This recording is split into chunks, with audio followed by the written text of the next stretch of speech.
All right, everybody is hype about United. Everybody. I'm hype about it. Tachyon Pulse is hype about it. I got Razor Fist hype about it. It seems like the entire actual Star Trek fan community wants this more than anything else. And it has a rare opportunity to fix the kind of errors of how Enterprise was treated as well. And also, we have a spot where we can actually fix the timeline too.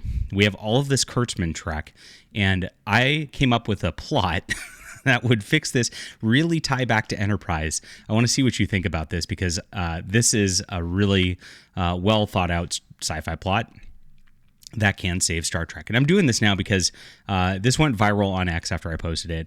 And it seems like I can go through every franchise and say, okay, here's how I would save the franchise. I did Supergirl yesterday after this as well. And I'm a sci-fi writer. That's what we do here, guys. I look at this from a writing perspective. That's why it's a little different than a lot of channels out there. And I've shown you some stuff before. This is going to be the Soul Catcher. It's going to come out in its regular edition. I crowdfunded this last year in the summer. So I want you to stay in touch with me as a sci-fi writer, because it's very important that we grow alternatives right now and grow real science fiction again. This is my work that a lot of you have picked up already. Just as some of my bona fides, you can see I've got a very high rating on Amazon with a lot of different reviews, so a lot of people read my work. What I want you to do is sign up for my newsletter so you don't lose touch with me, because I never know if I'm going to find you again. These algorithms could all go away one day. I actually have a main channel. This is an interesting story of about almost 70,000 subscribers. And with that, this channel gets more views and I do less videos on here. These algorithms are really wonky. So if you appreciate good science fiction, sign up right here. You get 3 free books for doing so: a sci-fi book, a fantasy book, and a full superhero graphic novel. I write in all 3 genres. I try to do something for everybody. That's what Star Trek used to be. It was universally for everybody, and that's why it worked well.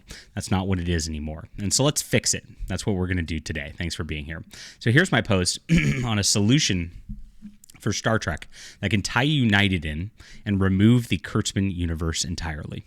Years into his presidency, Jonathan Archer and the nation's Federation of Planets are rocked by escalating temporal anomalies that threaten the Romulan War peace and the young Federation itself.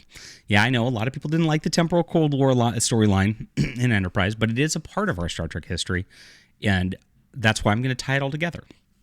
Starfleet traces the disturbances of the still unresolved temporal Cold War. That discovers that a shadowy future guy, remember they left that as a hanging thread, they never explained it, who once manipulated the Suliban Kabar was none other than Archer himself, projected from a devastated 28th century future. In that broken timeline, one containing the burn, Federation's near collapse, and all of Kurtzman-era's cataclysms, a desperate Archer had volunteered to become non-corporeal agent to trying to steer the 22nd century events towards a stronger Federation. Instead, his well-intentioned meddling fractured the prime timeline. And this actually, if you think about it, creates the temporal Cold War as a bad thing, right? And it's our analysis and commentary that, was not the best storyline. So it fractured the prime timeline. It really legitimately ended it. Star Trek ended in 2005, right? Birthing divergent horrors that he was attempting to prevent. So it's a little meta, but I like that sort of thing. This is clever commentary, and this is clever ways of doing things, I think. You'll have to let me know if you agree.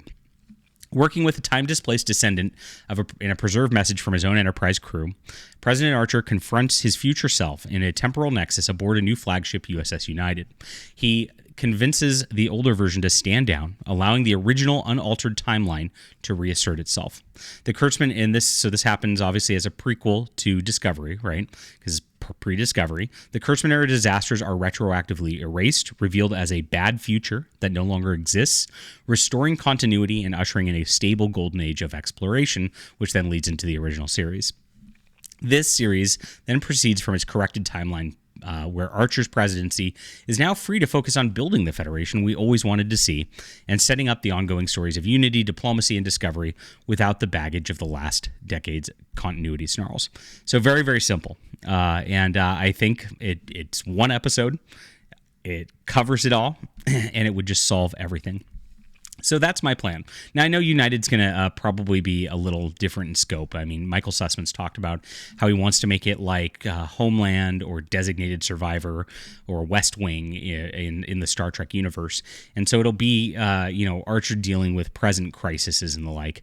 And it'll probably be a little more grounded in reality and grounded more in the personal stakes because a lot of those shows we're amping up a lot of personal stakes like assassination attempts and things like that, that it will not likely delve into this wonky temporal Cold War storyline that I remember when it launched and I saw, and I'm like, I looked at the first episode of Enterprise, and I was when I was a kid watching this and it was coming out, and I was like, okay, so this is a prequel. There's these Suliban shape-shifting crazy things out there doing these things on Earth, and nobody in Deep Space Nine, when the changelings were happening, mentioned or remembered it. It's kind of weird, right?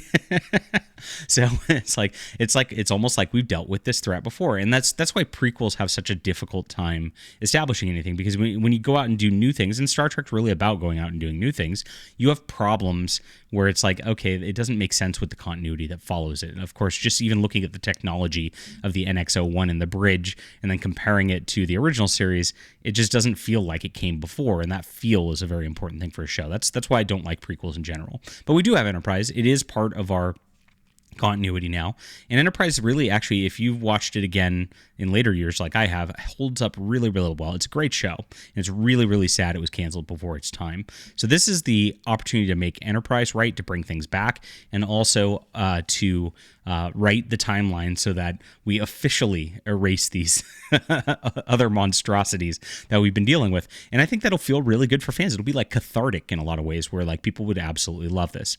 Now, a lot of people asked me in the comments yesterday when I was talking about Star Trek United, what do you think about Trip? Like, should we undo the Trip thing? And that was one of the worst problems with the Enterprise finale. Spoiler, if you don't know, from 20 years ago, Trip died, and it was very unceremonious. It was ugly. It was a horrible way to treat the character. I think it was like, we're in that mid-2000s where everything's starting to get edgy and everybody's trying to do character deaths to amp up the stakes and things like that, and it just didn't work.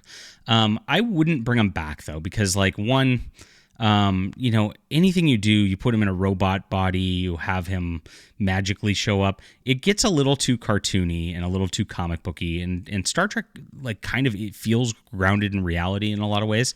So I just don't think any way to actually address that to bring him back would feel right, unfortunately. As much as I'd like to see him, and as much as I'd like to undo that episode or whatnot, I don't see a way to do it that actually feels authentic from a writing level, right?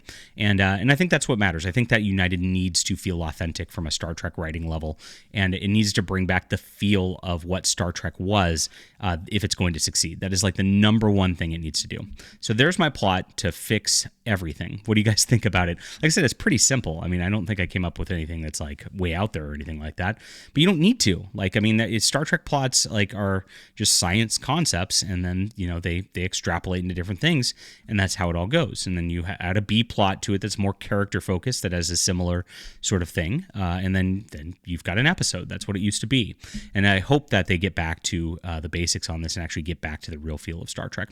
So if you like my thoughts on things, guys, remember that I'm a sci-fi writer myself. I appreciate you guys being here and supporting. It's been amazing just watching the growth over the last few months and the like. Sign up for my newsletter here. It's in the description below.